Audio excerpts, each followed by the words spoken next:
When Cowboys don't let go. The barn was sweltering that August afternoon when Jake's father told him the twins were coming back to help with the harvest, and Jake's entire world tilted sideways without warning or permission. "The Reeves boys," Jake heard himself say, his voice cracking like he was 15 again instead of 23. "Both of them." His father nodded, wiping sweat from his weathered brow. "Caleb and Cole, they're back from Montana for the season. Your mama already set up the guest house." He paused, studying Jake with that knowing look that made Jake's stomach clench. "You remember them, don't you?" Remember them? God, if his father only knew.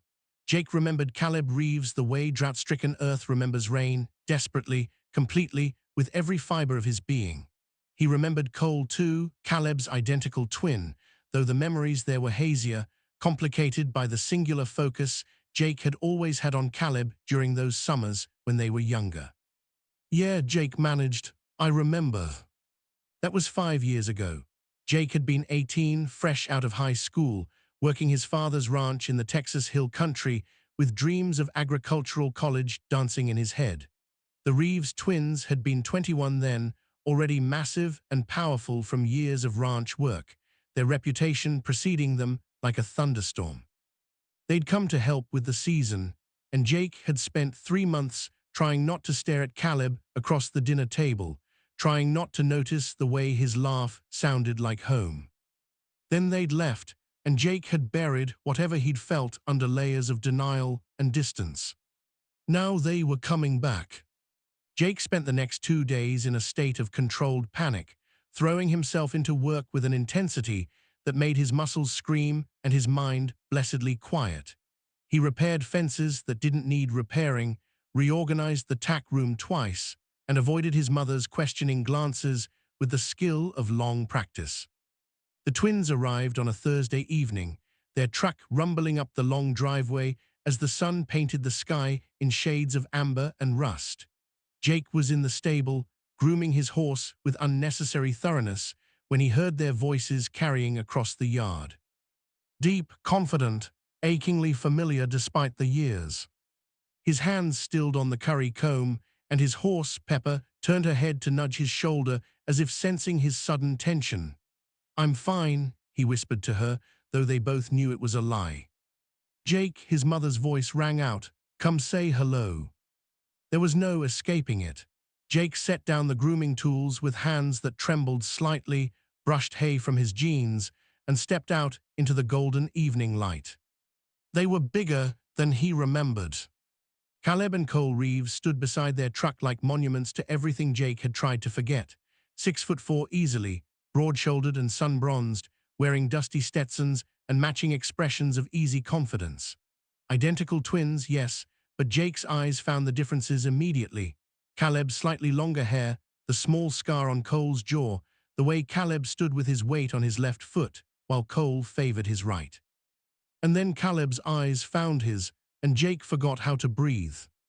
Caleb's voice was deeper than Jake remembered, roughened by years of calling cattle and singing along to truck radios. He smiled, slow and warm, and Jake felt something crack open in his chest. "Look at you, all grown up." "Could say the same about you," Jake managed, forcing himself to walk forward on legs that felt unsteady. "Both of you." Cole grinned, stepping forward to clap Jake's shoulder with a hand the size of a dinner plate. "Good to see you, man. Your dad says you've been running this place practically single-handed. Impressive." The touch was friendly, brotherly, and yet Jake found himself hyper-aware of the weight of Cole's hand, the warmth bleeding through his shirt. He stepped back slightly, shoving his hands in his pockets. "Just doing what needs doing," he said. "Welcome back." Dinner that night was both torture and salvation. Jake's mother had gone all out: pot roast, fresh bread, 3 kinds of vegetables, and her famous peach cobbler for dessert. The twins ate with the appreciative enthusiasm of men who'd been living on their own cooking, praising everything and making Jake's mother blush with pleasure. Jake mostly pushed food around his plate and tried not to stare. It was impossible. Caleb was right there, directly across the table, close enough that Jake could see the flecks of gold in his brown eyes, the way his jaw worked when he chewed, the play of muscle in his forearms as he reached for the butter. 5 years hadn't dulled the effect he had on Jake. If anything, time had sharpened it, honed it into something that felt dangerous and necessary all at once. "Earth to Jake," Cole said, amusement coloring his voice. "You with us?" Jake jerked his attention back to the conversation he'd completely lost track of. "Sorry, what?" "Your dad was saying we'll start on the north pasture tomorrow," Caleb said, his eyes lingering on Jake's face a beat too long. "Wants to get the hay baled before the weather turns. You'll be working with us." "Yeah," Jake cleared his throat. "Yeah, that's the plan." "Good." Something in the way Caleb said it made Jake's pulse quicken. "We'll need your help. Neither of us knows this land like you do." The praise shouldn't have felt like a caress, but it did. Jake nodded mutely and reached for his water glass before he could say something stupid.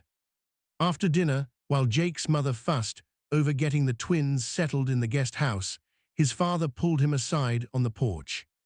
"You all right, son?" The question was casual, but the look in his father's eyes wasn't.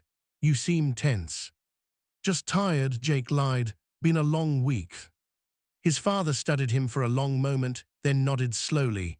"The Reeves boys are good men, hardworking, honest. Your mother and I trust them." He paused. "You can too." There was something weighted in that statement, something that made Jake wonder exactly how much his father saw, how much he understood about the careful distance Jake had been maintaining since he was 18 and terrified of what he felt. "I know," Jake said quietly. "I do trust them." "Good," his father clapped his shoulder. "Get some rest. Tomorrow's going to be a long day." Jake didn't sleep. He lay in his bed in the small room he'd occupied since childhood, staring at the ceiling and listening to the sounds of the ranch settling into night. Crickets singing, cattle lowing in the distance, the creak of old wood adjusting to cooler temperatures. And somewhere across the yard, in the guest house, Caleb and Cole Reeves were sleeping. Jake rolled onto his side, pressing his face into his pillow. 5 years. He'd had 5 years to get over this, to move on, to build a life that didn't revolve around the memory of a cowboy with kind eyes and a laugh that made the world feel safer. 5 years, and it had taken less than 5 hours for all his carefully constructed defenses to crumble. This was going to be a long summer. The sun hadn't fully cleared the horizon when Jake stumbled into the kitchen the next morning, drawn by the smell of coffee and the low rumble of voices. He stopped short in the doorway, his sleep-deprived brain struggling to process the scene before him. Caleb and Cole were already there, sitting at the kitchen table with his parents like they belonged there, like the 5 years between visits had never happened. They'd clearly been up for a while, their hair was damp from showers, their clothes fresh, their faces alert in a way that made Jake acutely aware of his own disheveled state. "Morning, sunshine," Cole said with a grin. "We were starting to think you'd sleep all day." Jake glanced at the clock. 5:30, it's barely dawn. "Ranch hours," Caleb said, his eyes tracking Jake's movements as he headed for the coffee pot. "You know how it is." Jake poured himself a cup, added sugar, and leaned against the counter. The coffee was strong enough to strip paint, exactly how he needed it. "What's the plan?" His father outlined the day's work, checking cattle in the north pasture, repairing some damaged fence sections, and beginning the first hay cutting if the weather held. Standard ranch work, the kind Jake had done 1,000 times before.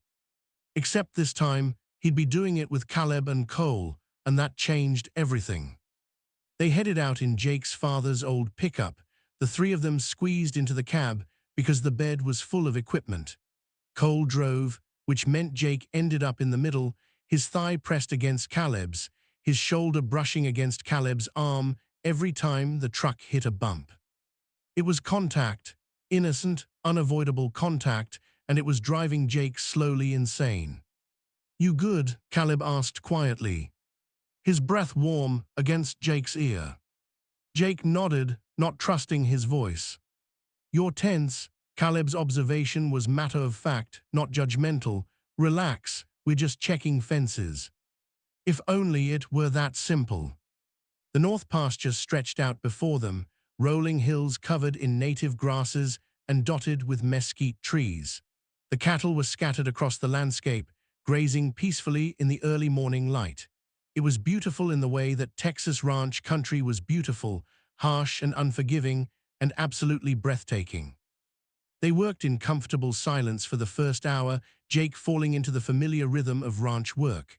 Check the fence line, test the tension, replace any damaged wire, move on. Cole worked ahead of them, his long strides eating up ground, while Caleb stayed close to Jake, matching his pace.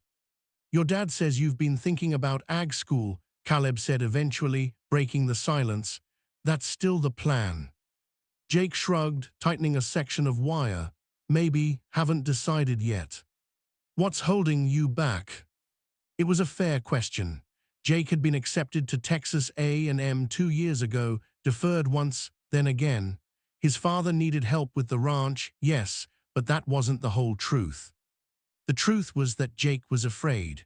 Afraid of leaving the only home he'd ever known, afraid of putting himself out there in a world that might not accept who he was, afraid of wanting things he wasn't sure he was allowed to want. "Just timing," Jake said finally. "The ranch needs me." Caleb was quiet for a moment, his hands stilling on the fence post he'd been examining. When he spoke, his voice was careful. "Your dad told us you turned down a full scholarship, twice." Jake's jaw tightened. "He told you that?" "He's worried about you, Jake. We all are." "I'm fine. Are you?" The question hung in the air between them, weighted with more than just concern about college applications. Jake turned to face Caleb fully, intending to deflect, to make some joke about being perfectly happy on the ranch. But Caleb was looking at him with such open concern, such genuine care, that the words died in Jake's throat. "I don't know," Jake heard himself admit. "I honestly don't know." Something shifted in Caleb's expression, a softening, a deepening of the worry in his eyes. He reached out, his hand hovering for a moment before settling on Jake's shoulder. "Hey," he said softly, "whatever it is, you can talk to us, you know that, right?" The touch was gentle, grounding, and completely overwhelming. Jake could feel the warmth of Caleb's palm through his shirt, could see the flecks of gold in Caleb's eyes catching the morning sun, could smell the faint scent of soap and leather and something uniquely Caleb. He wanted to lean into that touch, wanted to close the distance between them and found the problem. Cole's shout from 50 yards away shattered the moment. "Looks like coyotes got through here."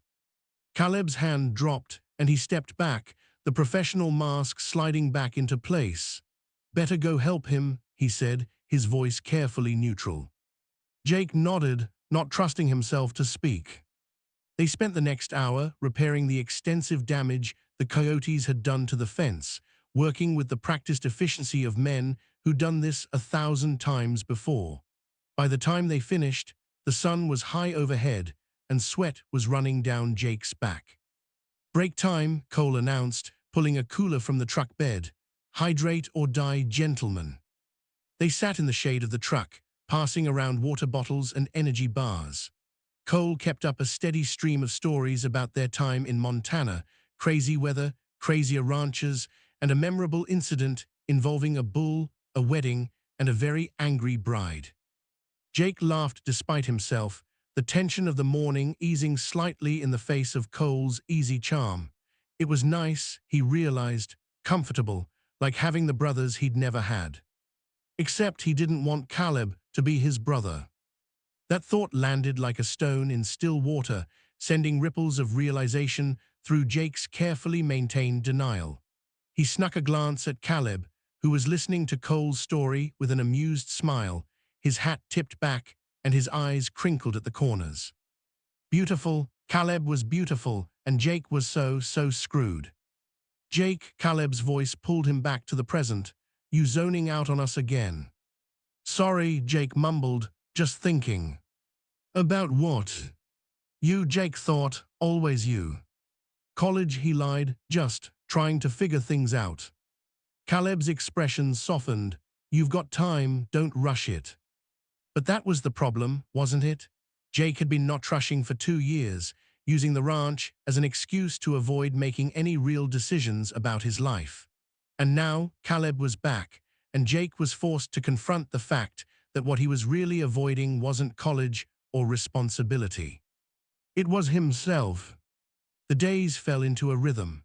Up before dawn, work until dusk, dinner with his family and the twins, then restless nights spent staring at his ceiling and trying not to think about Caleb sleeping across the yard.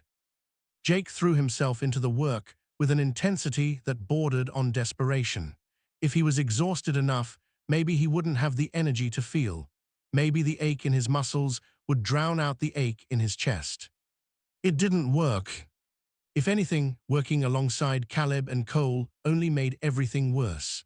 The twins moved through ranch work with the kind of effortless competence that came from a lifetime of practice, and Jake found himself drawn to them like gravity, unable to maintain any real distance. Cole was easy to be around, funny, warm, with a knack for diffusing tension with a well-timed joke or story. He treated Jake like a younger brother, ruffling his hair and teasing him about his serious expressions, and Jake appreciated the uncomplicated affection. Caleb was different. Caleb watched Jake with an intensity that made his skin prickle with awareness. Caleb found excuses to stand close, to touch Jake's shoulder or steady his elbow when they were working on uneven ground. Caleb asked questions about Jake's life, his dreams, his fears, with a genuine interest that felt like being seen for the first time. And Jake didn't know what to do with any of it. 2 weeks into the twins' stay, Jake's mother announced they were hosting a barbecue for the neighboring ranchers. "It's tradition," she said, bustling around the kitchen with the kind of manic energy that meant resistance was futile. "The Millers are coming, and the Johnsons, and probably half the county if the gossip mill has been working properly." Jake suppressed a groan. Ranch community gatherings meant well-meaning questions about his future, awkward conversations with daughters of his parents' friends, and hours of maintaining a careful facade of normalcy. "Need help setting up?" Caleb appeared in the kitchen doorway, wiping his hands on a rag. He'd been working on one of the tractors, and there was a smudge of grease on his jaw that Jake's fingers itched to wipe away. "Oh, that would be wonderful," Jake's mother beamed. "Jake can show you where everything is stored. We'll need tables, chairs, the big grill." Which was how Jake found himself in the barn with Caleb, hauling dusty furniture from storage, while trying to ignore how good Caleb looked in the dim light filtering through the wooden slats. They worked in silence for a while, the only sounds the scrape of wood on concrete and their slightly labored breathing. Jake was acutely aware of Caleb's presence beside him, the heat radiating from his body, the smell of sweat and motor oil, and something indefinably Caleb. "You don't seem excited about this party," Caleb observed, setting down a table and turning to face Jake. Jake shrugged, keeping his eyes on the chair he was carrying. "Not really my thing, too many people asking too many questions." "About what?" "College, my future, when I'm going to settle down and give my parents grandchildren." Jake's voice went flat on the last part, the familiar script of his anxiety playing out. Caleb was quiet for a long moment. When Jake finally looked up, Caleb was studying him with an expression Jake couldn't quite read. "That last one bother you more than the others?" Caleb asked carefully. Jake's heart kicked against his ribs. There was something in Caleb's tone, some careful neutrality that felt like a question within a question. "Just tired of the assumptions," Jake said, aiming for casual and landing somewhere near desperate. "What assumptions?" Jake set down the chair with more force than necessary. "That I want what everyone else wants, that I'm going to follow the same script, college, job, wife, kids, ranch, that there's only one right way to live a life."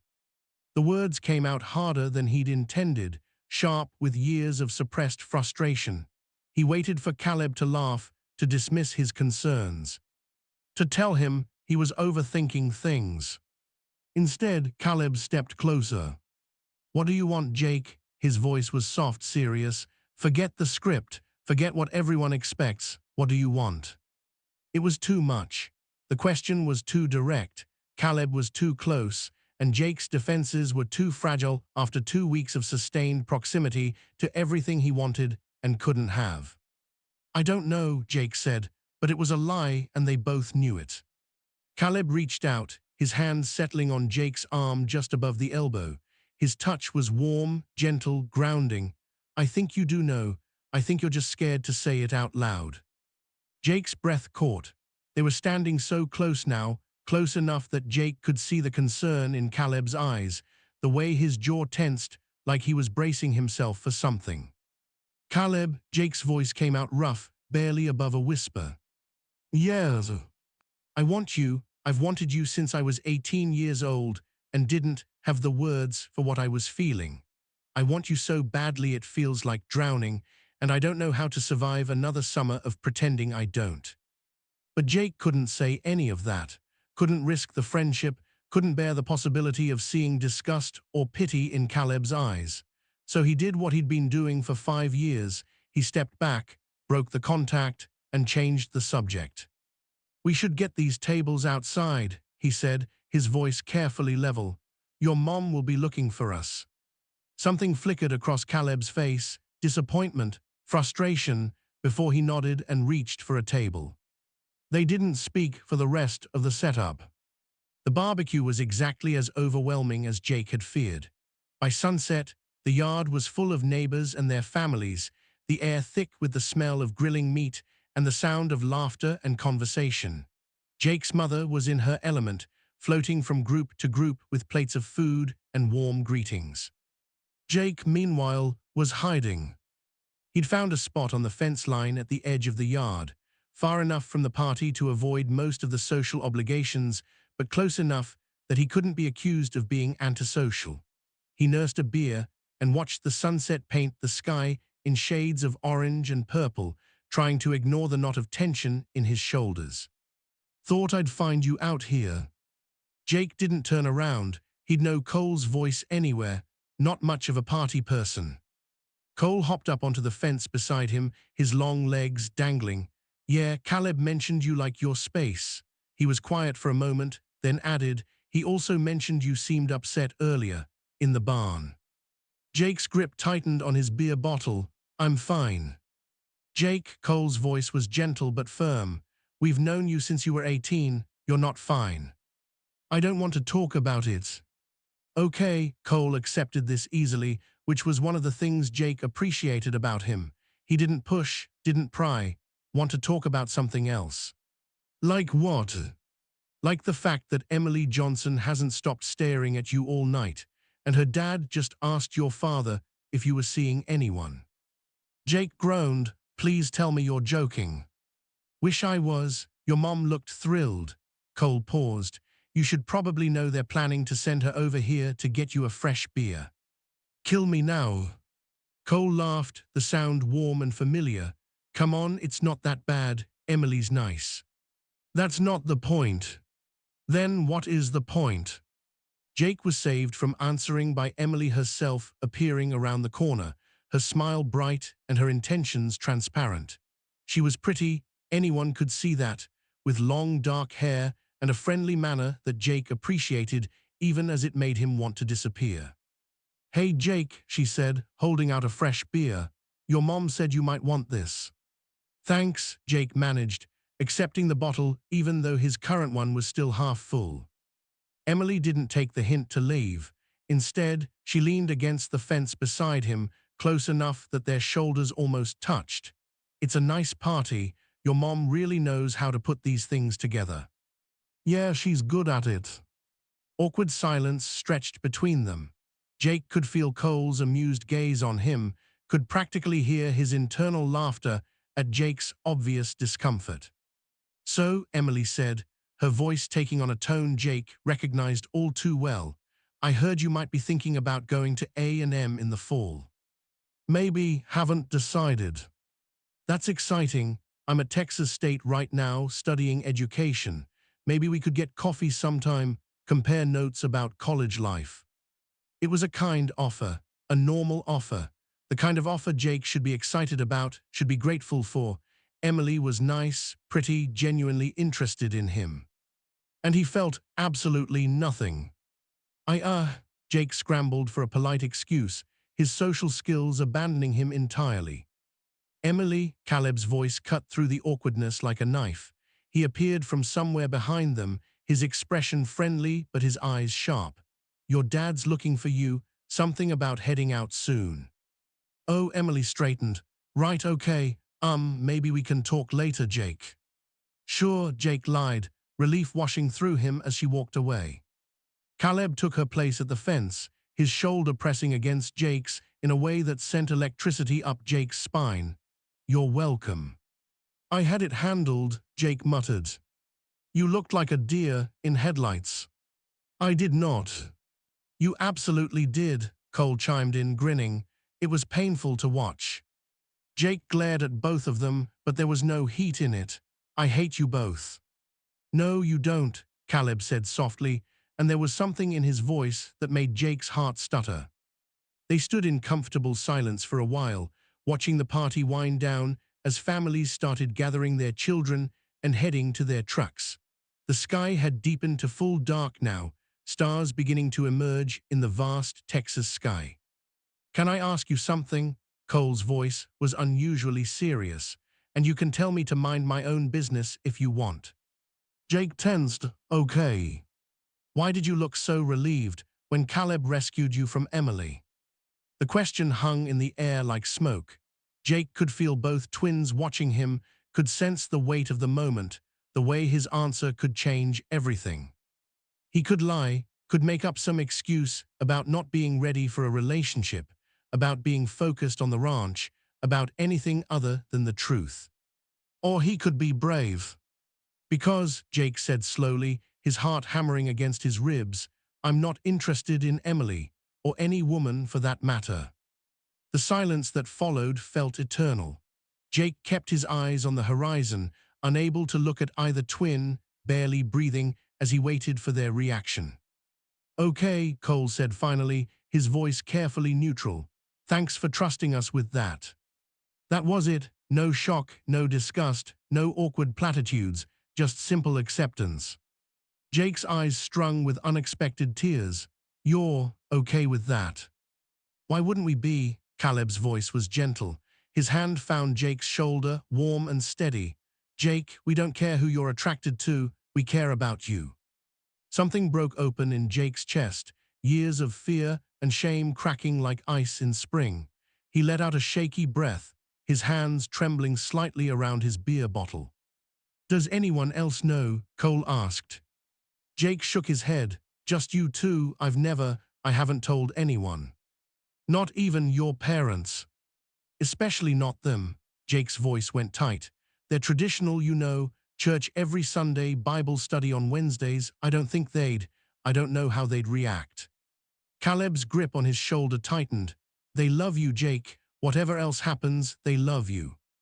Maybe, Jake finally turned to look at them, these two men who'd somehow become his confidants in the span of a single conversation. But love doesn't always mean acceptance. True, Cole acknowledged, but you might be surprised. People can surprise you. They stood together in the darkness, three young men on a fence line in the Texas Hill Country, and for the first time in years, Jake felt like he could breathe. Something shifted after that night. Jake couldn't quite name what changed, but he felt it in the way the twins interacted with him, a new ease, a deeper understanding. They didn't treat him differently, exactly, but there was a quality of protectiveness that hadn't been there before.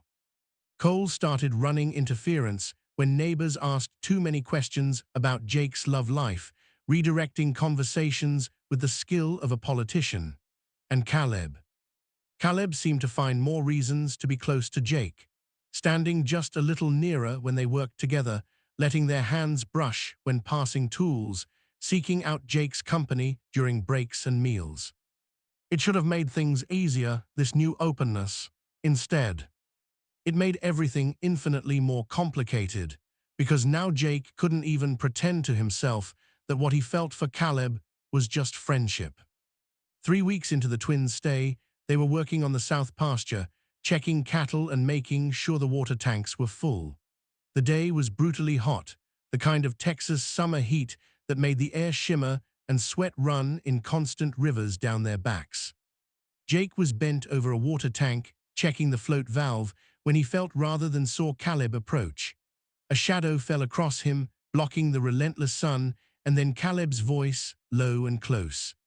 "You're going to give yourself heat stroke if you're not careful."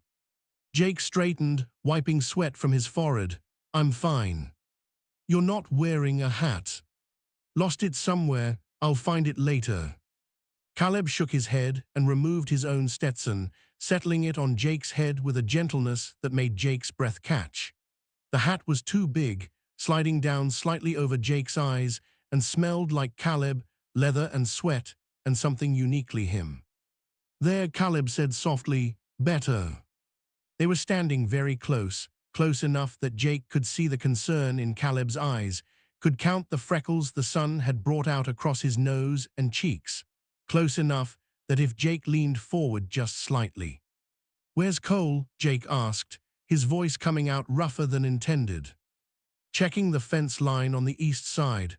Caleb didn't step back. If anything, he seemed to lean in slightly. "He'll be a while." "So it's just us?"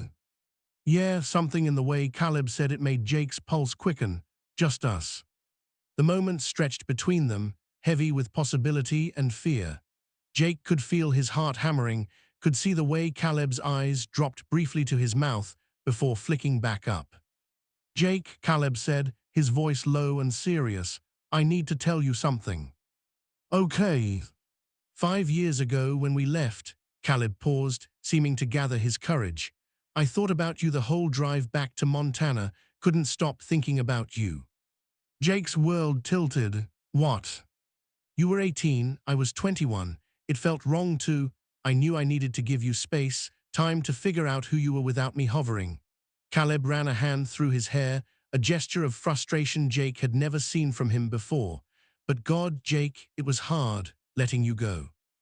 "Letting me go," Jake repeated numbly. "Caleb, I didn't know you felt." "How could you? I never said anything." Caleb's laugh was bitter. "Spent 5 years convincing myself I'd imagined the connection between us, that I'd built up something that wasn't there. And then we came back, and I saw you again, and I knew." "Knew what?" Caleb stepped closer, his hand coming up to cup Jake's jaw with a tenderness that stole Jake's breath. "That I hadn't imagined a damn thing, that what I feel for you is real and powerful and not going away no matter how hard I try to bury it." Jake couldn't speak, couldn't think past the feeling of Caleb's hand on his face, the heat in Caleb's eyes, the impossible reality of this moment. "I know this is complicated," Caleb continued, his thumb brushing across Jake's cheekbone. "I know I'm older, that we're supposed to be just working together, that your parents trust us. I know all of that, but Jake, I need you to know." "I feel it too," Jake blurted out, the words tumbling over themselves in their rush to escape. "Whatever you're feeling, I feel it too. I've been feeling it since I was 18 years old and didn't have the words for it." Caleb's eyes widened, hope and disbelief warring in his expression. "You, really?" "Really?" Jake's hand came up to cover Caleb's, holding it against his face. "God, Caleb, I thought I was going crazy, thought I was making it all up in my head." "You're not crazy." Caleb's voice was rough with emotion. "You're not making anything up." They stood frozen in that moment, hands touching, eyes locked, the Texas sun beating down on them and the world holding its breath. Jake could feel Caleb's pulse racing under his fingers, could see the war between desire and restraint playing out across his face. "I want to kiss you," Caleb said softly. "I want it so badly I can barely think straight, but I need to know, is that what you want?" Jake's answer was to rise up on his toes and close the distance between them. The kiss was everything Jake had dreamed of and nothing like he'd imagined. Caleb's lips were soft and warm, his stubble rough against Jake's face, his hands coming up to cradle Jake's head like he was something precious. Jake made a small sound in the back of his throat, his hands fisting in Caleb's shirt to pull him closer, and Caleb responded by deepening the kiss, his tongue sliding against Jake's in a way that made Jake's knees weak. They broke apart gasping, foreheads pressed together, breathing each other's air. "That was," Caleb's voice was wrecked, Jake, that was. Yeah, Jake agreed breathlessly. It was. A slow smile spread across Caleb's face, transforming him from beautiful to absolutely radiant. He kissed Jake again, quick and sweet, then pulled back with visible effort. We should probably, he gestured vaguely toward the work they were supposed to be doing. Right work, cattle, Jake felt drunk, dizzy with happiness and disbelief. We should definitely do that. Neither of them moved. Caleb laughed, the sound pure and joyful, and kissed Jake's forehead. Okay, seriously, if we don't get back to work, Cole's going to come looking for us, and I'd rather not have this conversation in front of my brother quite yet. Conversation. About what this means, about what we're doing. Caleb's expression turned serious. Because Jake, I need you to understand, this isn't casual for me, this isn't some summer fling, you mean something to me. Jake's heart felt like it might burst. You mean something to me too, you always have. They managed to get back to work eventually, though Jake caught himself smiling at nothing multiple times and had to force his focus back to the tasks at hand. Caleb was no better, his eyes constantly finding Jake across the pasture, his expression soft with something that looked dangerously like love. Cole noticed immediately when he returned from the fence line. Okay, he said, looking between them with raised eyebrows. What happened? Nothing, Jake and Caleb said in unison, which made them both crack up. Cole crossed his arms, a knowing smile playing at his lips. Sure, nothing. That's why you both look like you won the lottery and Jake's wearing Caleb's hat. Jake had forgotten about the hat. He reached up to touch the brim self-consciously, feeling heat rise to his cheeks. We talked, Caleb said, and there was something in the way he met his brother's eyes that communicated volumes without words. Cole's expression softened. About time, he said simply. Watching you two dance around each other was getting painful. You knew? Jake asked, surprised. Of course I knew. I'm his twin brother. I know everything, Cole grinned. Besides, Caleb wouldn't shut up about you for the last 5 years. It was honestly obnoxious. Shut up, Caleb muttered, but there was no heat in it. I'm happy for you both, Cole said, his voice turning sincere. Really, you deserve to be happy. Jake felt warmth bloom in his chest. This was real, this was happening, and Cole was okay with it. Maybe, just maybe, everything was going to be okay. The next 2 weeks were the best of Jake's life. He and Caleb were careful to maintain appropriate boundaries around Jake's parents. No excessive touching, no lingering looks, nothing that would raise questions Jake wasn't ready to answer yet. But in stolen moments between work, in the quiet privacy of early mornings or late evenings, they found ways to be together. There were kisses behind the barn, Caleb pressing Jake against sun-warmed wood and kissing him until Jake forgot his own name. There were long conversations in the hayloft, lying side by side and talking about everything and nothing, their dreams, their fears, their plans for a future that suddenly seemed possible. There were touches that lingered just a second too long, hands finding hands during truck rides, with Cole carefully looking the other way, secret smiles across the dinner table that made Jake's heart race. It was intoxicating, terrifying, perfect. Jake had never been happier. Which was, of course, when everything fell apart. It started with a comment from one of the neighbors, a casual observation made to Jake's mother at church. Those Reeves boys sure do spend a lot of time with your Jake, don't they? Jake's mother had laughed it off at the time, said something about how helpful they'd been with the ranch work, but that evening at dinner, Jake caught her watching the three of them with a speculative expression that made his stomach tighten with anxiety. How much longer are you boys planning to stay? She asked, passing the mashed potatoes to Cole. Not that we want you to leave, just wondering about your plans. Caleb and Cole exchanged a look. We are signed on through the end of August, Caleb said, but we can extend if you need the extra help. Oh, that's wonderful, Jake's mother beamed. Jake certainly seems to enjoy having you around. There was something in the way she said it, some note in her voice that made Jake's defenses slam into place. He kept his eyes on his plate, his appetite suddenly gone. After dinner, Jake escaped to his room, pleading fatigue. He was lying on his bed, staring at the ceiling and trying to calm his racing thoughts, when his mother knocked softly on his door. "Jake, can I come in?" He considered pretending to be asleep, but knew it would only delay the inevitable. "Yeah, sure." She entered and sat on the edge of his bed, her expression gentle but worried. "You've seemed different these last few weeks. Happier, but also, I don't know, like you're hiding something." Jake's heart hammered. "I'm fine, Mom." "Are you?" She reached out to brush hair from his forehead, a gesture from his childhood that made his throat tight. "You can talk to me, you know, about anything." "I know." "Do you?" She was quiet for a moment, then said carefully, "Mrs. Johnson mentioned that Emily has been trying to spend time with you. She seems like a nice girl." There it was, the assumption, the expectation, the script Jake was supposed to follow. "Mom, I know you're young still. There's no rush for anything serious. But your father and I just want to see you happy, settled. We worry about you sometimes, spending all your time on the ranch instead of building a life for yourself." "This is my life," Jake said, frustration bleeding into his voice. "The ranch, this place, it's what I want." "But what about companionship, a family of your own someday?" Jake sat up, putting some distance between them. "Why does everyone assume I want the same things they want?" His mother looked taken aback. "Jake, I didn't mean."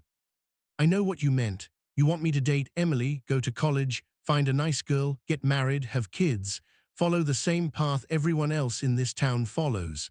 Jake's voice was rising now, years of suppressed frustration finally finding an outlet. "But what if that's not what I want? What if I want something different?"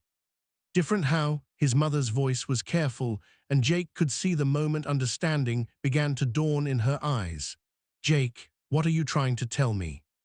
He opened his mouth to answer, to finally say the words that had been trapped inside him for so long. But he couldn't. The fear was too strong, the risk too great. So he did what he always did. He retreated. "Nothing," he muttered. "Forget it. I'm just tired." His mother studied him for a long moment, her expression unreadable. Finally, she stood. "Okay, we can talk about this another time." She paused at the door. "But Jake, whatever it is you're dealing with, you don't have to face it alone. We love you. That will never change." After she left, Jake curled up on his bed, his chest tight with unshed tears and unspoken truths. He wanted to believe her, wanted to trust that his parents' love was unconditional. But he'd heard the way they talked about certain people in town, heard the casual dismissal of anything that didn't fit their worldview, and he was terrified that if they knew the truth about him, about Caleb, everything would change. A soft tap on his window made him jump. He looked up to see Caleb's face pressed against the glass, concern etched in every line. Jake opened the window, and Caleb climbed through with the ease of long practice, settling on the bed beside him. "Cole said your mom came to talk to you," Caleb said quietly. "You okay?" Jake shook his head, not trusting his voice. Caleb pulled him into his arms, holding him close. Jake buried his face in Caleb's shoulder, breathing in his familiar scent, letting himself be held. "Talk to me," Caleb murmured against his hair. "What happened?" "She knows something's different. She's starting to ask questions." Jake pulled back enough to meet Caleb's eyes. "I almost told her. I wanted to, but I couldn't." "Hey, that's okay. You don't have to tell anyone before you're ready." "But I want to be ready. I'm so tired of hiding, Caleb, tired of pretending I'm something I'm not." Jake's voice cracked. "I want to be with you, really with you, not sneaking around like we're doing something wrong." "We're not doing anything wrong," Caleb said firmly. "Jake, listen to me. We're not doing anything wrong. Two people caring about each other, being together, that's never wrong. Try telling that to my parents." Caleb was quiet for a moment. "You might be surprised. Your mom said she loves you no matter what, right? She doesn't know what is yet." "Fair point," Caleb sighed. "But Jake, Hiding yourself to make other people comfortable isn't sustainable. Eventually, something's going to give. I know, Jake leaned his forehead against Caleb's. I just wish I knew how to do this, how to be brave enough to live my truth without losing everything I love. You won't lose me, Caleb promised. No matter what happens, you won't lose me. They stayed like that for a long time, holding each other in the darkness, two young men navigating the complicated intersection of love and fear and hope. Eventually, Caleb had to leave, climbing back out the window with a final soft kiss. But the warmth of his presence lingered, and for the first time that evening, Jake felt like he could breathe. The tension in the house over the next few days was subtle but unmistakable. Jake's mother watched him with worried eyes, his father grew unusually quiet, and Jake found himself spending more and more time out on the ranch, avoiding conversations he wasn't ready to have. Caleb and Cole gave him space while making sure he knew they were there if he needed them. Cole kept things light, cracking jokes and diffusing awkward moments with practiced ease. Caleb offered quiet support, a hand on Jake's shoulder, understanding looks across the dinner table, stolen moments of closeness when no one else was around. It couldn't last. Jake knew it couldn't last. The pressure was building and something had to break. It happened on a Sunday afternoon, 3 days after his mother's visit to his room. The family had gone to church that morning, and the sermon had been about family values and traditional marriage, and Jake had sat through it feeling like his skin was too tight, his lungs too small.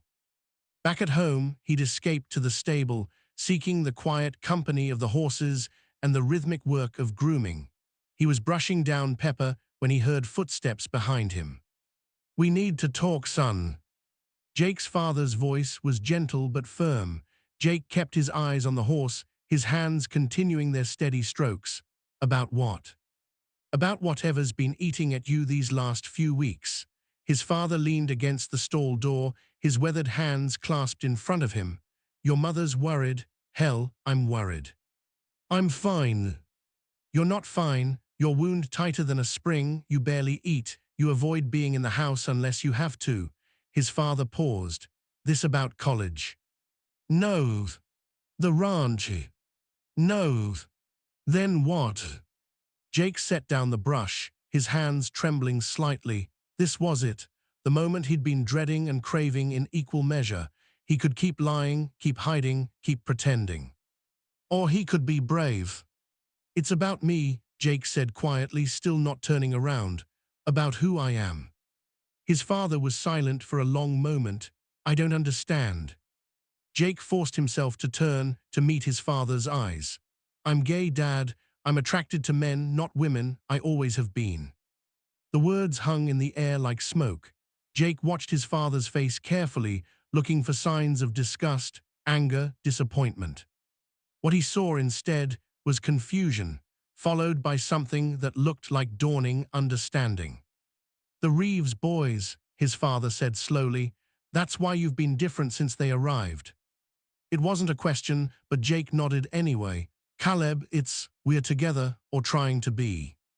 His father's expression was unreadable. He stood there, processing, and Jake felt like he might shatter from the tension. "How long have you known?" his father finally asked. "Years, since I was a teenager." "And you never told us." "I was scared," Jake's voice cracked. "I'm still scared." His father crossed the stable in 3 long strides and pulled Jake into his arms. The hug was fierce, tight, and completely unexpected. "You don't have to be scared," his father said, his voice rough with emotion. "Not with us, not ever." Jake couldn't hold back the tears anymore. They came in great, shuddering sobs, years of fear and shame and loneliness pouring out against his father's shoulder. "I thought you'd hate me," Jake choked out. "I thought you'd." "Never," his father pulled back just enough to look Jake in the face. "Do you hear me? Never. You're my son. I love you. Nothing changes that." "But the church." "The church can go to hell if they think God made a mistake when he made you." His father's voice was fierce. "You are not a mistake, Jake. You are exactly who you're supposed to be." Jake had never heard his father speak against the church before. The shock of it was almost as powerful as the relief flooding through him. "Does Mom know you feel this way?" His father smiled slightly. "Your mother's been trying to tell me for the last week that she thought you might be struggling with this. I was too stubborn to listen." He squeezed Jake's shoulders. "She's going to want to talk to you. Is that okay?" Jake nodded, not trusting his voice. His mother found him in the kitchen an hour later, and they had the conversation Jake had been dreading his entire life. She cried, not from disappointment, but from sadness that Jake had felt he needed to hide this part of himself for so long. "I wish you'd told us sooner," she said, holding his hands across the kitchen table. "I hate thinking of you carrying this alone. I didn't know how you'd react." "I understand, and I'm sorry if we ever made you feel like you couldn't be yourself around us." She squeezed his hands. "But Jake, you're our son, we love you, that's all that matters." "What about the church, your friends?" His mother's expression hardened. "Anyone who has a problem with who you are isn't a friend of mine, and as for the church," she sighed, "we'll figure it out, but Jake, you come first, always." The relief was overwhelming. Jake had braced himself for rejection, for conditions and caveats and disappointment. Instead, he'd found acceptance, love, and support. "There's something else," Jake said hesitantly, "about Caleb." His mother smiled. "I had a feeling, the way you two look at each other." She shook her head fondly.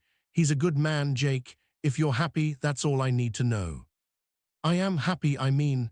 It was strange to say it out loud, to acknowledge this joy he'd been afraid to claim. "Really happy." "Good." His mother stood and kissed his forehead. "Then that's settled. Now, do I need to have a conversation with Caleb about treating my son right, or can I trust him to be a gentleman?" Jake laughed, the sound watery but genuine. "I think he's got it covered." That evening, Jake's father called Caleb and Cole into the house for a conversation. Jake waited anxiously in his room, trying not to imagine all the ways this could go wrong. 20 minutes later, Caleb knocked on his door, his expression slightly shell-shocked but smiling. "Your dad just gave me the shovel talk," he said, closing the door behind him. "I think I lost 10 years off my life." "What did he say?" "That you're precious to him and your mother, that if I hurt you, they'll make sure I regret it, that he expects me to treat you with respect and honesty." Caleb moved to sit beside Jake on the bed, "and that he's glad you found someone who makes you happy." Jake's eyes strung with fresh tears. "He really said that?" "Word for word." Caleb pulled Jake into his arms. "They love you, Jake, really love you exactly as you are." Jake buried his face in Caleb's neck, letting the reality of it wash over him. He'd told his parents. They knew the truth, and they still loved him.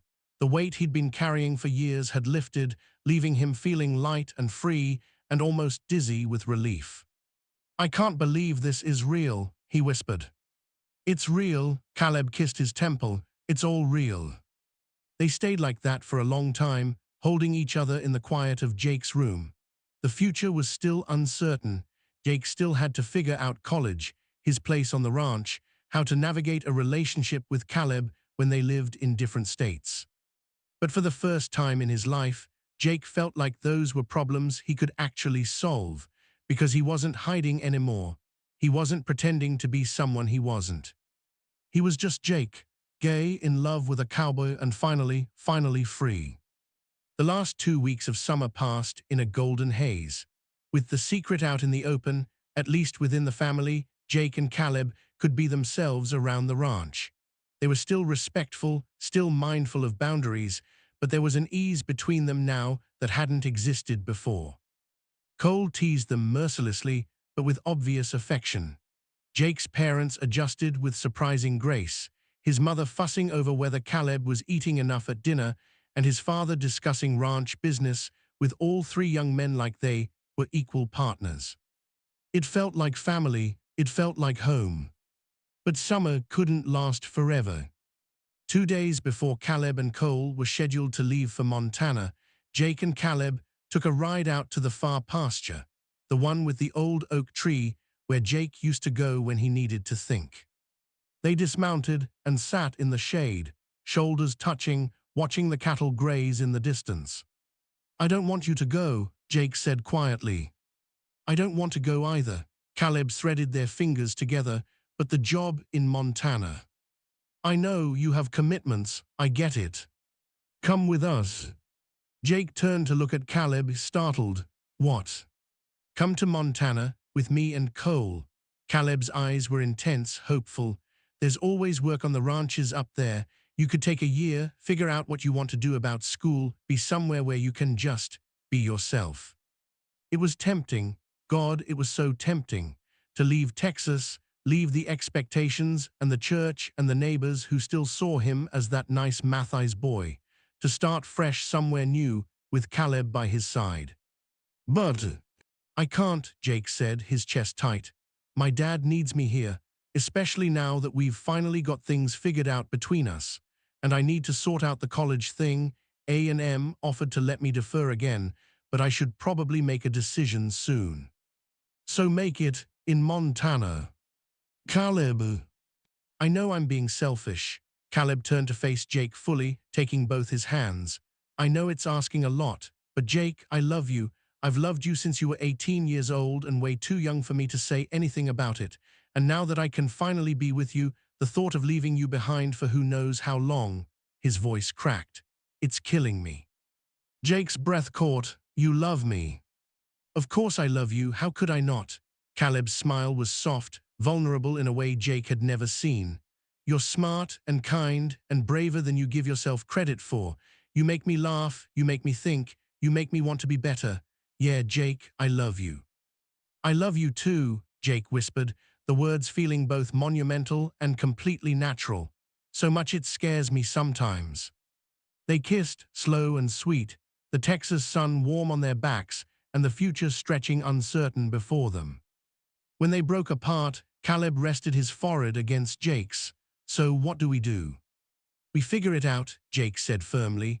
"Long distance for a while if we have to, video calls, visits when we can manage it. And next summer, you and Cole come back, or I come to Montana, or we find some middle ground." "That's a lot of maybes." "I know, but Caleb, I just found you. I just found myself. I'm not giving that up without a fight." Caleb pulled him close, holding him tight. Okay, we'll make it work, somehow." They rode back to the ranch as the sun began to set, painting the sky in shades of orange and purple. Jake's mother had cooked a farewell dinner, all of the twins' favorites, plus an enormous chocolate cake for dessert. The meal was bittersweet, full of laughter and stories and the unspoken knowledge that tomorrow everything would change again.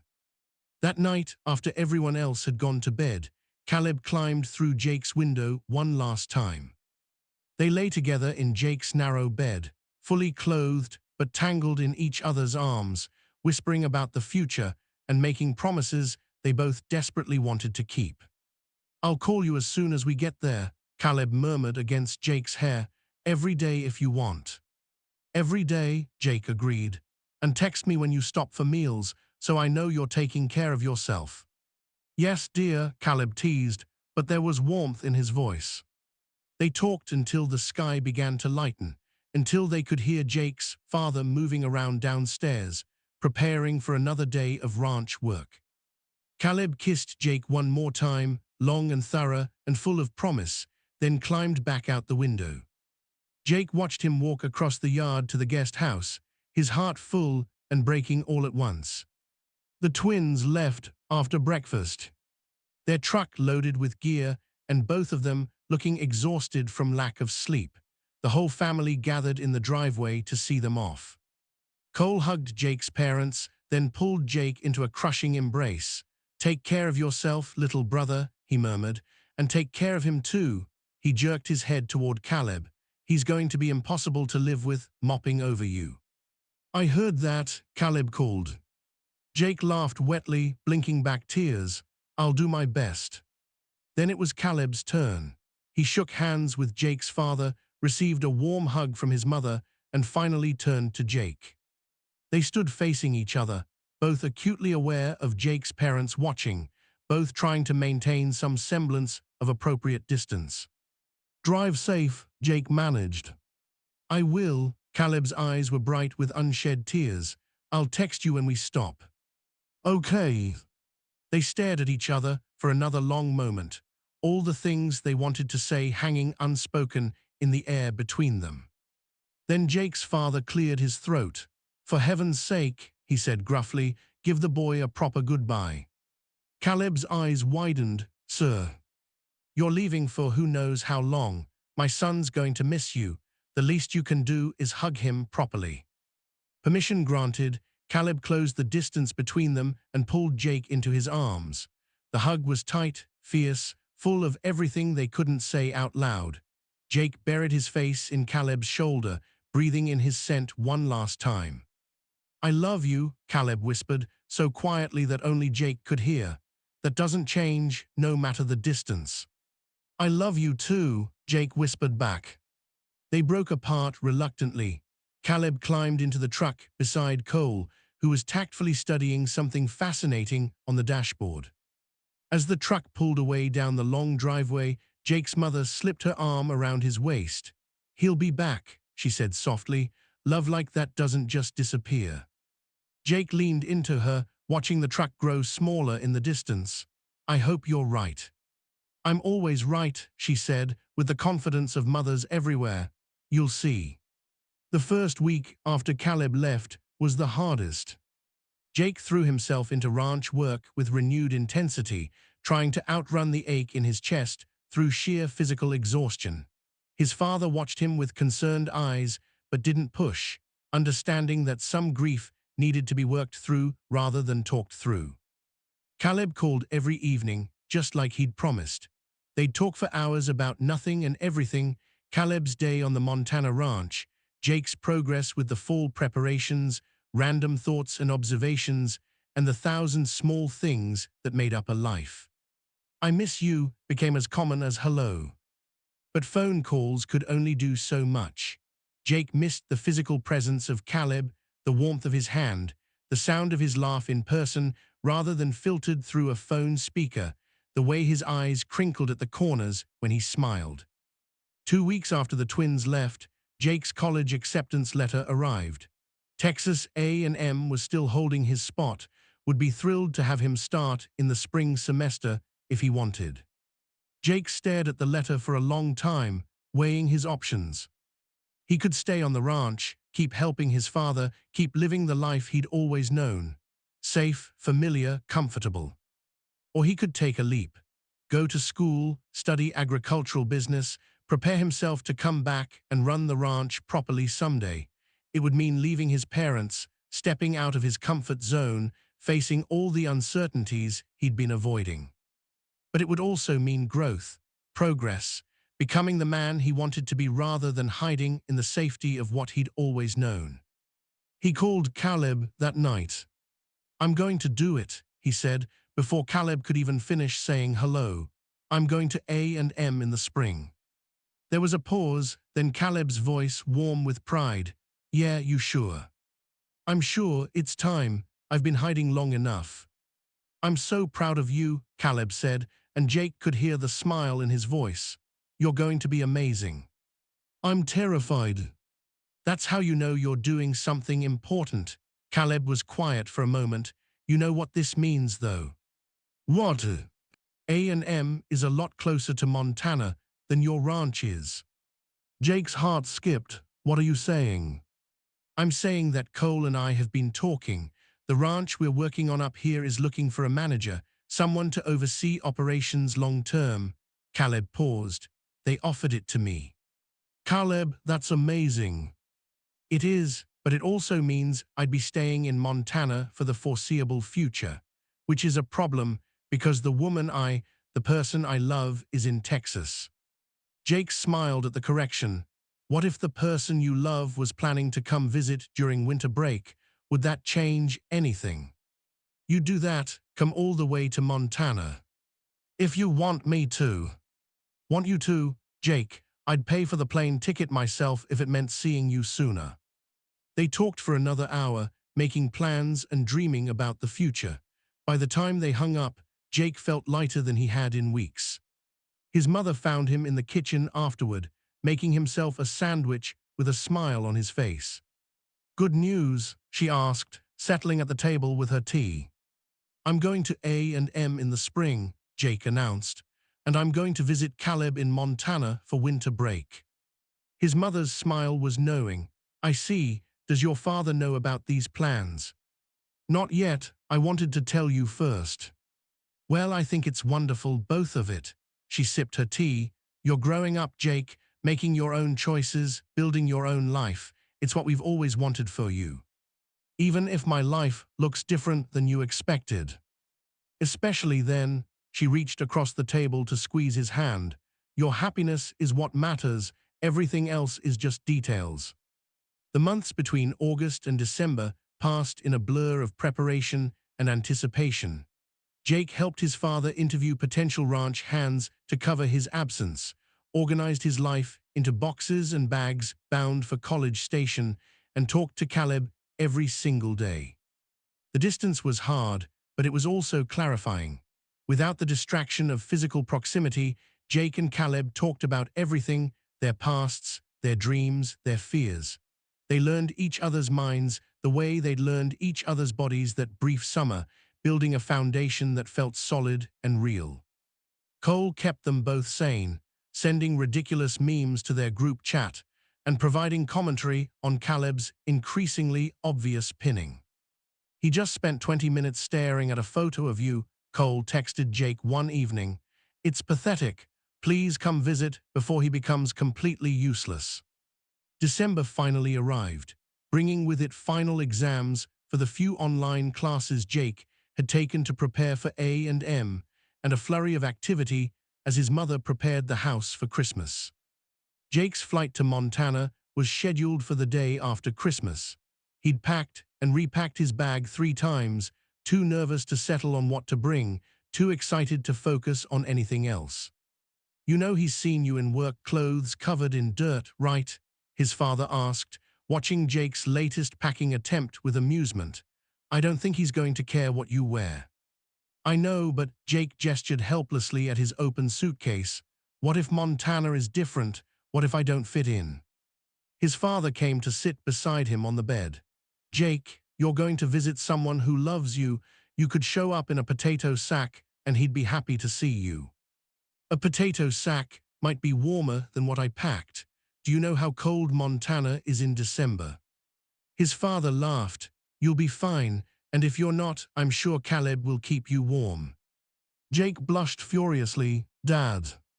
"What? I'm old, not dead. I know how these things work." His father's expression softened.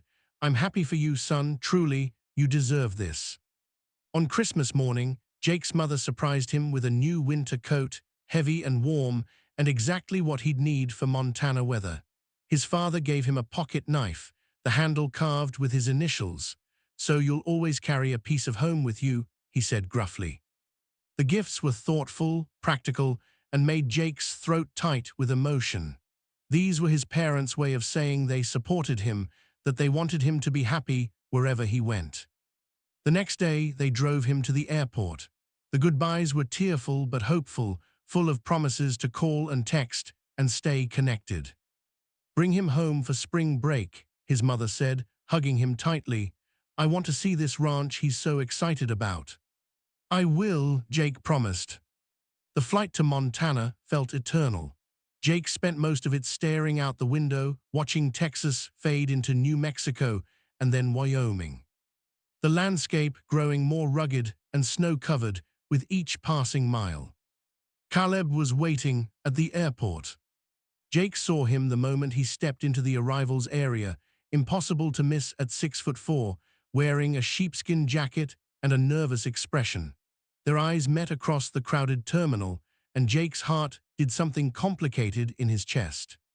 Then he was moving, walking quickly, and then running, his bag bouncing against his shoulder as he closed the distance between them. Caleb caught him in his arms, lifting him slightly off his feet, and Jake didn't care who was watching or what they thought. He wrapped his arms around Caleb's neck and held on tight, breathing in the familiar scent of him, feeling the solid warmth of his body, and thinking home, home, home. "Hi," Caleb said, his voice rough. "Hi," Jake whispered back. They stood like that for a long moment, just holding each other, until Cole's voice cut through the reunion. As touching as this is, we're blocking traffic. Can we save the rest of the reunion for somewhere without this many witnesses? Caleb laughed and set Jake down, though he kept one arm wrapped around his waist. Good flight. Long, Jake said, but worth it. Cole grabbed Jake's bag and led the way to their truck. The drive to the ranch took an hour, and Jake spent it pressed against Caleb's side, their hands intertwined, both of them too happy to do much more than smile at each other. You're going to love it here, Caleb said, his thumb tracing patterns on Jake's palm. It's different from Texas, mountains instead of hills, snow instead of heat, but it's beautiful, and the people are good. As long as you're here, I'm sure I'll love it, Jake said, meaning every word. The ranch, when they finally arrived, was breathtaking. Set in a valley between snow-capped peaks, with a main house that looked like something from a postcard and outbuildings that spoke of a working operation, it was simultaneously foreign and familiar. Home sweet home, Cole announced, pulling up in front of what looked like a large cabin.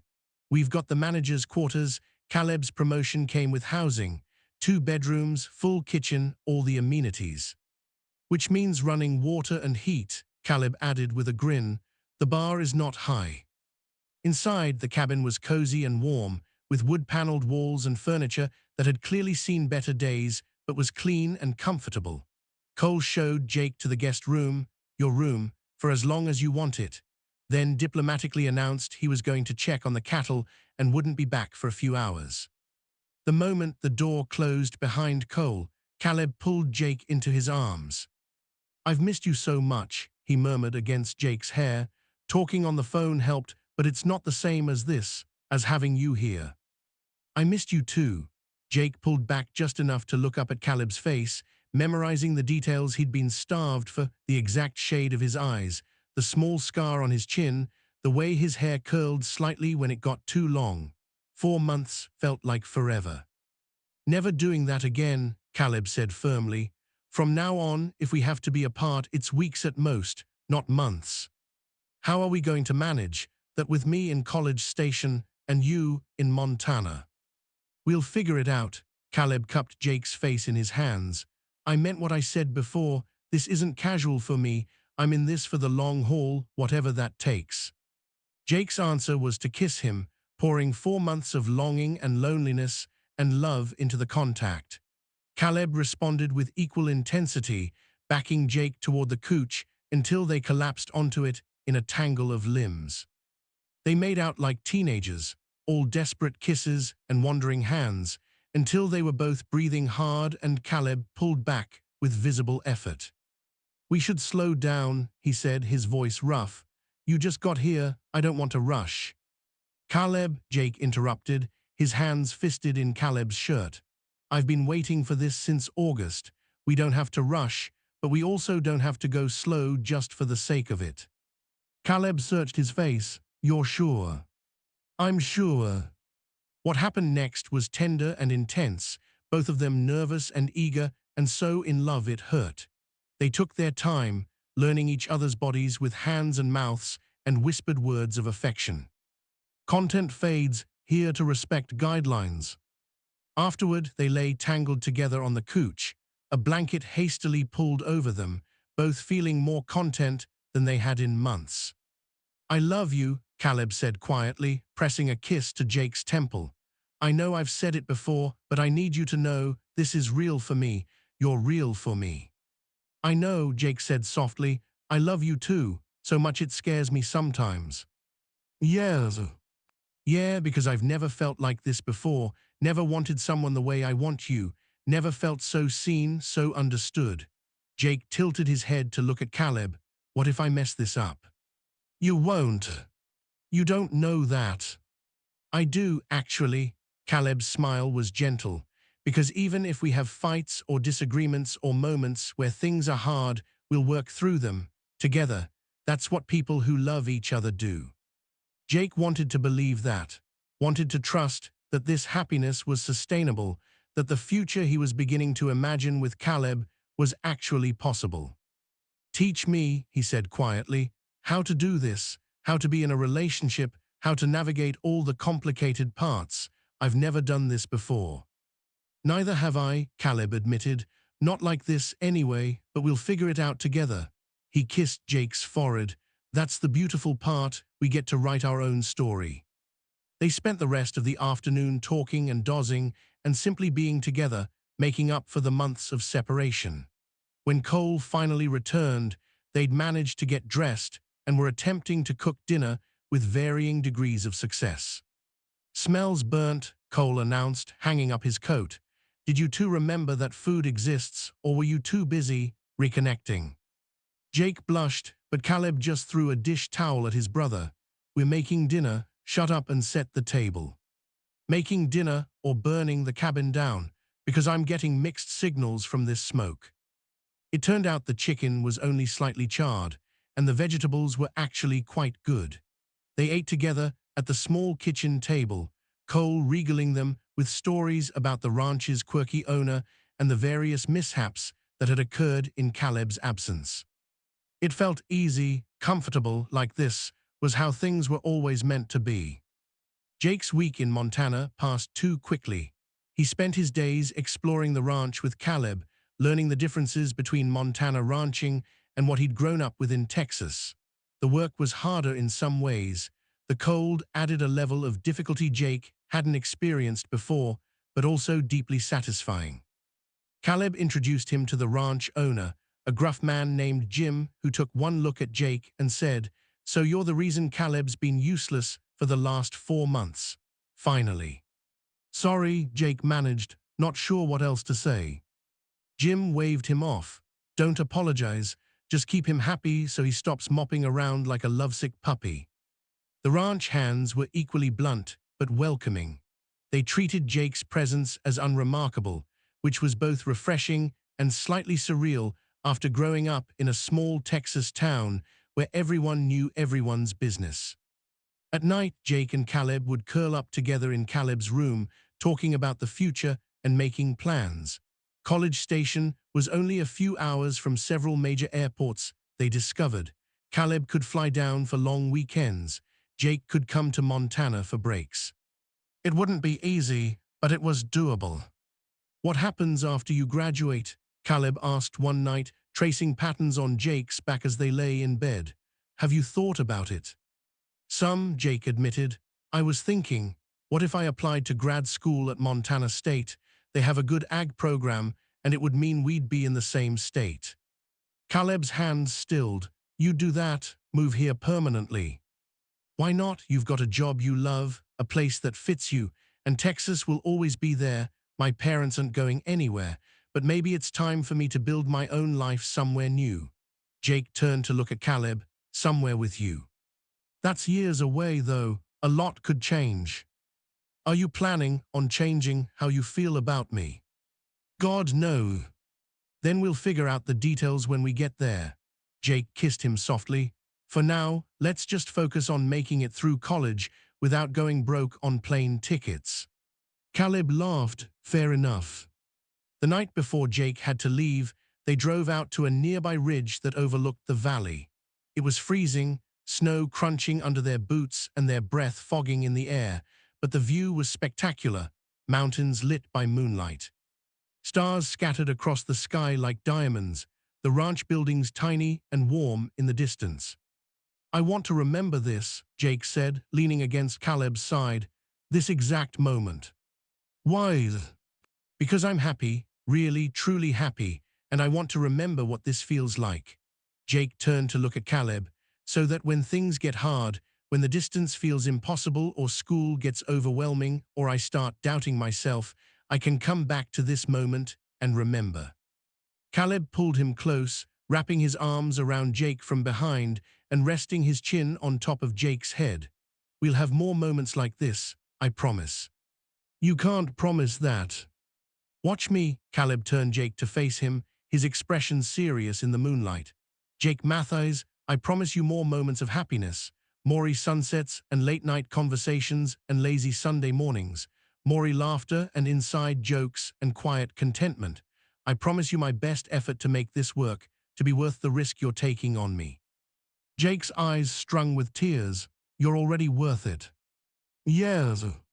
Yeah, Jake stood on his toes to kiss him. You're worth everything. They stood together in the Montana cold, two young men in love, planning a future that felt both impossibly distant and tantalizingly close. The goodbye at the airport was harder than Jake expected. They'd said goodbye before, but this felt different, more permanent somehow, despite all their plans and promises. Text me when you land, Caleb said, holding Jake's hands like he might never let go. And call me tonight. I want to hear about your parents' reaction to Montana. I will. Jake swallowed hard around the lump in his throat. This isn't goodbye forever, just goodbye for now. Just for now, Caleb agreed. Spring break is only a few months away. You can handle a few months, right? I handled 4, I can handle a few more.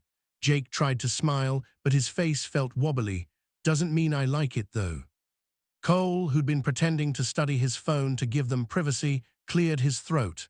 Plane's boarding, Jake. You should probably. Yeah, Jake turned back to Caleb, memorizing his face one more time. I love you. I love you too. Caleb kissed him, sweet and lingering, not caring about the other travelers passing by. Go be brilliant at school, make me proud.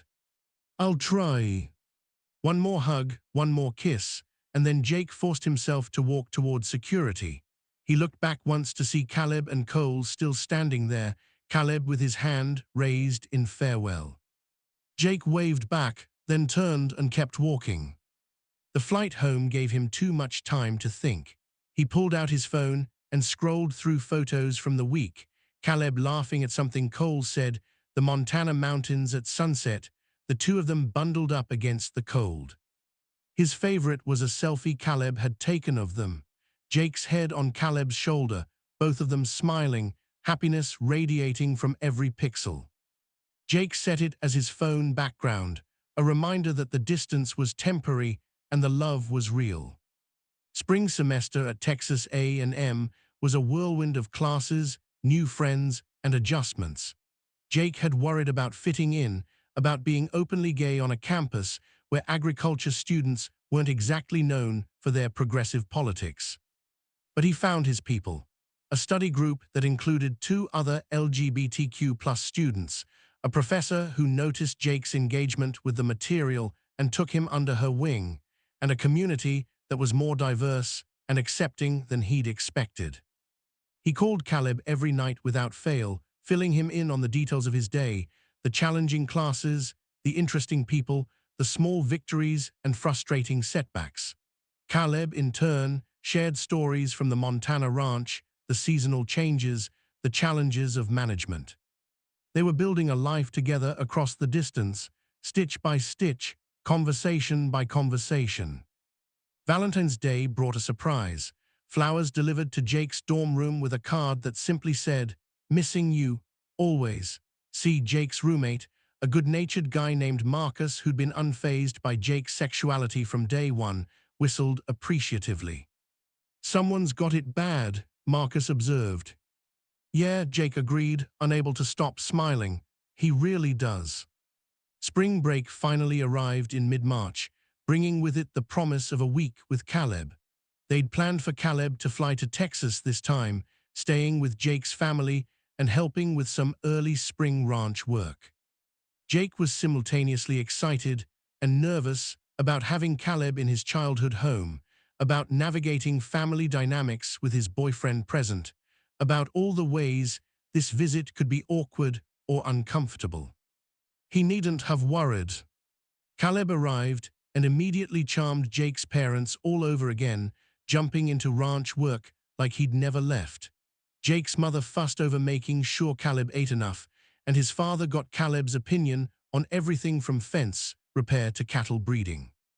And at night, after everyone had gone to bed, Caleb would slip into Jake's room, and they'd curl up together in Jake's too small childhood bed, whispering and laughing and occasionally getting carried away until they remembered Jake's parents were just down the hall. "This is torture," Caleb groaned one night after they'd had to stop before things went too far, "being this close to you and having to behave. My dad did threaten you with a shovel," Jake reminded him, though he was equally frustrated. Might want to keep that in mind. Worth it, Caleb declared, pulling Jake back into his arms. On the third day of his visit, Caleb took Jake out for what he called a proper date, dinner at a nice restaurant in Austin, followed by a walk along the river. It was the first time they'd been able to be openly affectionate in public without worrying about who might see, and Jake found himself marveling at the simple pleasure of holding Caleb's hand as they walked, of leaning against his shoulder, of just existing together in the world. "What are you thinking?" Caleb asked, noticing Jake's contemplative expression. "That I'm happy," Jake said simply, "that this is what I want, us together, not hiding." "Me too." Caleb stopped walking and turned to face Jake, his expression serious in the glow of the streetlights. "I have something for you." He pulled a small box from his jacket pocket, and Jake's heart stuttered. "It's not," Caleb laughed nervously, seeing Jake's expression. "It's not a ring, we're not there yet, but I wanted you to have something, a reminder that I'm serious about this, about us." Inside the box was a leather bracelet, simple and worn, clearly handmade. "I made it over the winter," Caleb explained. "Learned how from one of the older ranch hands. It's not fancy, but I wanted you to have something you could wear all the time, something that would remind you of me when we're apart." Jake couldn't speak past the lump in his throat. He held out his wrist, and Caleb fastened the bracelet with gentle fingers. "Perfect fit," Caleb said softly. Jake threw his arms around Caleb's neck, holding him tight. "I love it. I love you." "Love you too." Caleb kissed the top of his head. "So much." They spent the rest of the evening talking about the future, Jake's upcoming finals, Caleb's plans to expand the Montana Ranch's breeding program, the possibility of Jake doing a summer internship somewhere closer to Montana. By the time they headed back to Jake's parents' ranch, they had a tentative plan mapped out. Jake would finish his undergraduate degree at A&M, spending summers in Montana when he could. Then, grad school at Montana State, which would put them in the same state permanently. It was years away still, requiring a lot of hard work and probably some difficult decisions, but it was a plan, a future, something concrete to work toward. The rest of spring break passed too quickly. Caleb helped Jake's father with several major projects around the ranch, earning his even deeper respect and approval. Jake's mother cornered Caleb one afternoon and gave him what she called the serious talk, which apparently consisted of her telling Caleb that he'd better continue making Jake this happy or he'd have her to answer to. All too soon, it was time for Caleb to leave again. This goodbye was easier than the last one, tempered by the knowledge that it was only a few months until summer. But it still hurt, still felt like leaving a piece of himself behind as Jake watched Caleb's plane take off. Back in College Station, Jake threw himself into finals with renewed determination. The bracelet Caleb had given him became a source of comfort during late-night study sessions and stressful exams. He'd find himself rubbing it absently, remembering Caleb's hands fastening it around his wrist and feeling somehow less alone. He made it through finals with decent grades and the profound relief of having survived his first semester of college. Summer stretched ahead, full of promise. He'd gotten an internship at a ranch just outside of Bozeman, Montana, which meant he'd be less than an hour from Caleb. 3 months, they'd have 3 whole months together. Summer in Montana was everything Jake had hoped for and more. The internship was educational and challenging, giving him hands-on experience with ranch management techniques he'd never encountered in Texas. His supervisors were impressed with his work ethic and natural aptitude, already hinting at the possibility of a permanent position after graduation. But the best part, by far, was being close to Caleb. They fell into an easy routine. Jake would work during the week, staying in the housing his internship provided. On weekends, he'd drive to Caleb and Cole's cabin, and they'd spend 2 blissful days together, working side by side on Caleb's ranch, exploring the mountains, or simply existing in the same space. It was domestic and comfortable and achingly right. "You know what I realized?" Jake said one Sunday morning watching Caleb make coffee in the cabin's small kitchen. They'd slept in late, a rare luxury, and the sun was streaming through the windows in golden bars. "What's that?" Caleb asked, handing Jake a mug. "This is what I want, not just you, though that's definitely a big part of it." Jake gestured around the cabin. "But this life, working land we care about, building something meaningful, coming home to someone we love at the end of the day." Caleb set down his own mug and crossed to where Jake sat at the table. He cupped Jake's face in his hands, his expression tender. "You can have that. We can have that." "You think so?" "I know so." Caleb kissed him softly. "A few more years of school, and then we'll figure out the rest. Maybe we'll stay in Montana. Maybe we'll go back to Texas. Maybe we'll find somewhere entirely new, but wherever we end up, we'll build it together." "Together," Jake echoed, liking the sound of that. "I can work with together." Midsummer brought an unexpected development. Jim, Caleb's boss and the owner of the ranch, pulled both Caleb and Jake aside one afternoon. "I'm getting old," he announced without preamble, "and I don't have any kids to leave this place to. Been thinking about succession planning." Caleb and Jake exchanged confused glances. "I want to set up a partnership structure," Jim continued. "Caleb's already doing most of the management work anyway. Thought we'd make it official, start transitioning ownership over the next decade or so." He looked at Jake. "Heard good things about you from the folks over at the Bozeman Ranch. They say you've got a good head for business and a natural way with cattle." Jake blinked, not sure where this was going. "Point is," Jim said, "I see potential in both of you. How'd you feel about a plan where you both end up running this place someday?" The offer was staggering, unexpected. Jake's mind raced with possibilities, finishing school, coming back to Montana, building a life with Caleb not just as a couple, but as business partners. "I'm still in school," Jake said cautiously. "I've got at least 2 more years of undergrad, plus grad school if I want to do management right." "So you'll learn the business over summers and breaks, then come on full-time when you graduate," Jim said, as if it were the simplest thing in the world. "I'm not going anywhere for a while yet.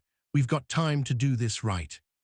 Caleb was looking at Jake with hope and question in his eyes, clearly leaving the decision to him.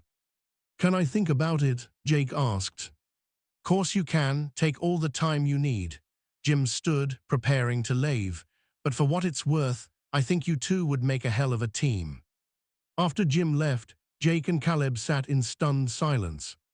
"Did that just happen?" Jake finally asked. "I think it did." Caleb ran his hands through his hair. "Jake, you don't have to say yes just because of me. This is your future, your decision." "Our future," Jake corrected. "That's what we said, right? We're building this together." "Yeah, but—" "No buts," Jake took Caleb's hands. "I want this. The ranch, the partnership, the life we'd build here. I want all of it." Caleb's smile was brilliant. He pulled Jake into his arms, holding him tight. "You're sure?" "I'm sure," and Jake was. For the first time in his life, he was absolutely certain about his path forward. "Let me finish school first, get my degrees, learn what I need to learn. But after that, yeah, I want to come back here and build something with you." "God, I love you," Caleb said, his voice rough with emotion. "I love you too." They told Jim the next day that Jake was interested, but needed to finish his education first. Jim seemed pleased by the response, saying it showed good sense and long-term thinking. "That's exactly the kind of mindset I want in my partners," he said. Partners, Jake was going to be a partner in a Montana ranch with the man he loved. The future had never looked brighter. The rest of summer passed in a golden haze. Jake and Caleb talked about their plans obsessively, what they'd do with the ranch, how they'd modernize certain practices while maintaining the traditional aspects that made it special. Where they'd live, the cabin would need expanding eventually, they agreed, how they'd balance work and personal life. It was heady and exciting, and occasionally overwhelming. Jake had to remind himself that they had time, that he didn't need to figure everything out immediately. One weekend in late July, Cole organized a camping trip into the mountains. It was just the 3 of them, packs on their backs and a full weekend stretching ahead. They hiked for several hours, following trails that wound through pine forests and opened up into alpine meadows. When they finally made camp beside a crystal-clear lake, Jake was exhausted and exhilarated in equal measure. "This is incredible," he said, watching the sun set over the mountains and paint the sky in impossible colors. "Wait until you see the stars," Cole promised. "No light pollution up here. It's like the sky opens up." He wasn't wrong. That night, lying on his back beside the campfire with Caleb's hand in his, Jake stared up at more stars than he'd ever seen. The Milky Way stretched across the sky like a river of light, and he felt simultaneously insignificant and deeply connected to something larger than himself. "What are you thinking?" Caleb asked quietly. "That I'm exactly where I'm supposed to be," Jake answered. "For the first time in my life, I feel like I'm not fighting against myself or what the world expects. I'm just here, present, happy." Caleb squeezed his hand. "Good, you deserve to be happy." "So do you." "I am, trust me, I am." They talked late into the night, their voices mingling with the crackle of the fire and the occasional splash from the lake. Cole had wisely taken himself off to his own tent, giving them space and privacy. "Can I ask you something?" Jake said eventually. "Anything." "Do you ever regret waiting for me? Those 5 years when you could have been with someone else, building a life without all this complication?" Caleb was quiet for a long moment. "Never," he finally said. "Not even once. Jake, you're not a complication. You're the best thing that's ever happened to me. Even though we're doing this long-distance thing, even though it'll be years before we can really be together full-time. Especially because of that." Caleb rolled onto his side to face Jake. "The fact that we are choosing this, choosing each other despite the difficulties, that makes it more meaningful, not less. We're not together because it's easy or convenient. We are together because we want to be, because what we have is worth fighting for." Jake's eyes strung with tears. "When did you get so wise?" "When I fell in love with a stubborn cowboy who taught me what it means to be brave." They made love that night in Caleb's tent, the mountain air cool on their skin and the stars wheeling overhead. It was tender and intense, both of them aware of how precious this time together was, how quickly summer would end and they'd be separated again. Content fades to respect guidelines. Afterward, wrapped in their sleeping bags and each other's arms, Caleb whispered against Jake's hair, "I want forever with you. I know we're young, I know we've got years of school and work and figuring things out ahead of us. But Jake, I want all of it. Every challenge, every triumph, every ordinary Tuesday, all of it with you." "Forever sounds good to me," Jake whispered back. They fell asleep tangled together, safe and warm and utterly content. August arrived too quickly, bringing with it the end of Jake's internship and the approaching start of his sophomore year. The goodbyes were getting harder, not easier. Each separation feeling more wrong than the last. "Only a few more years," Caleb kept saying like a mantra. "We can do a few more years." "I know," Jake agreed, but knowing it was temporary didn't make leaving any easier. His sophomore year was busier than his first. He'd added a business minor to his agricultural science major, determined to be as prepared as possible for eventually running a ranch. His class load was heavy, and he'd taken on a part-time job at the university's agricultural research facility to gain more hands-on experience. But he made time for Caleb every single day. Video calls replaced phone calls more often now, both of them wanting to see each other's faces. They fell asleep together on FaceTime more nights than not, Jake's phone propped on his pillow and Caleb's gentle breathing the last sound he heard before sleep. It wasn't enough, but it was something. The semester flew by in a blur of classes and assignments and stolen moments of connection across the miles. Jake went home to Texas for Thanksgiving, and Caleb managed to fly down for a long weekend, earning more points with Jake's parents by helping with the seasonal ranch work. "He's a keeper," Jake's father said approvingly, watching Caleb work. "You hold on to that one." "Planning on it," Jake said, unable to keep the smile off his face. Winter break brought another week in Montana, and Jake got to see the ranch in full winter glory, snow deep enough to require snowshoes for certain tasks, cattle huddled in sheltered areas, the whole landscape transformed into something from a postcard. I could get used to this, Jake said, watching snow fall outside the cabin's windows while he and Caleb sat curled up on the couch. Yeah, Caleb's arm tightened around him. Montana winters aren't for the faint of heart. Good thing I'm not faint of heart then. They spent Christmas, just the two of them. Cole had gone back to Texas to visit his own family, cooking a simple dinner and exchanging small, thoughtful gifts. Caleb gave Jake a leather journal embossed with his initials. For documenting all your brilliant ideas for the ranch, he explained. Jake gave Caleb a framed photo from their camping trip, the one where they were both laughing at something Cole had said, happiness radiating from every pixel. It's perfect, Caleb said, his voice tight with emotion. We'll hang it in the cabin, our first official decoration as partners. Partners, Jake echoed, warmth flooding through him at the word. That night, wrapped in each other's arms in Caleb's bed, Jake found himself thinking about the journey that had brought him here. From that scared 18-year-old who couldn't even admit to himself what he wanted, to this moment, secure in who he was, confident in his future, utterly certain of the man lying beside him. What are you thinking about? Caleb asked sleepily. How far I've come, Jake said. How much has changed in just a few years? Good changes. The best changes. Jake pressed a kiss to Caleb's shoulder. Thank you for waiting for me to figure it all out. Thank you for being worth the wait, Caleb murmured, already drifting back to sleep. Jake lay awake a while longer, listening to Caleb's steady breathing and feeling more at peace than he ever had.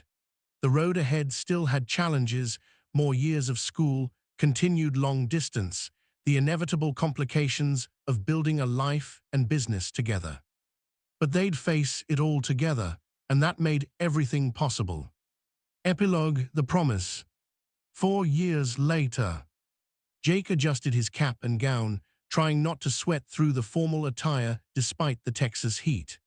Around him, his fellow graduates from Texas A and M's agricultural business program milled about, taking photos and celebrating the end of their academic careers. But Jake's eyes were scanning the crowd for one person in particular. There, standing with his parents and Cole, impossible to miss at 6'4", and looking uncomfortable in a dress shirt and tie, was Caleb. Their eyes met across the sea of graduates and families, and Caleb's face split into a brilliant smile. He raised his hand in a wave, and Jake felt his heart expand with love. He'd done it, 4 years of classes and exams and late-night study sessions, 2.5 years of long-distance relationship, countless flights between Texas and Montana, and more phone calls and video chats than he could count. But he'd made it through. And more importantly, they'd made it through. After the ceremony, after the photos and congratulations and tears from his mother, Jake finally made it to Caleb's side. They hugged, long and tight, not caring who was watching. I'm so proud of you, Caleb said into Jake's ear. So damn proud. Couldn't have done it without you, Jake said truthfully. Sure you could have, but I'm glad you didn't have to. That evening, back at Jake's parents' ranch, there was a celebration dinner. Jim had flown down from Montana for the occasion, joining the extended family gathering to toast Jake's achievement and the future ahead. To Jake, Jim said, raising his glass, the newest partner of Three Peaks Ranch, may your partnership be long and prosperous. Here's here, everyone echoed. Jake caught Caleb's eye across the table, and the look they exchanged held years of history, months of separation, and the promise of a future finally beginning. Later, after everyone had gone to bed, Jake and Caleb slipped out to their spot by the fence line, the place where they'd had so many important conversations over the years. So, Caleb said, pulling Jake into his arms, ready for the next chapter. More than ready. Jake turned to face him. 3 weeks until I move to Montana permanently. It feels surreal. Good surreal or bad surreal? The best surreal, Jake grinned. No more long distance. No more counting down days until we see each other again, just us together every day. Every day, Caleb agreed, his voice soft with wonder. I still can't quite believe it's real. It's real. Jake reached into his pocket, pulling out a small box, and I want to make it even more real. Caleb's eyes widened. Jake, I know we said we'd wait. I know we're both focused on the ranch and getting established. Jake opened the box, revealing two simple silver bands. But I've been carrying these around for months now, waiting for the right moment. And I realized there's never going to be a perfect moment. There's just us and this life we're building and how much I love you. Caleb's eyes were bright with tears. Are you asking me what I think you're asking me? Caleb Reeves, will you marry me? Officially, legally, in front of all our friends and family. Will you be my partner in every sense of the word? Caleb's answer was to kiss him, deep and thorough and full of joy. When they broke apart, both breathing hard, Caleb was laughing and crying at the same time. Yes, he said. God, yes, of course, yes. Jake slipped the ring onto Caleb's finger with shaking hands, then let Caleb do the same for him. They stood under the vast Texas sky, two men who'd found each other against all odds, who'd built something strong enough to survive distance and uncertainty and fear. I love you, Jake said, the words as natural as breathing.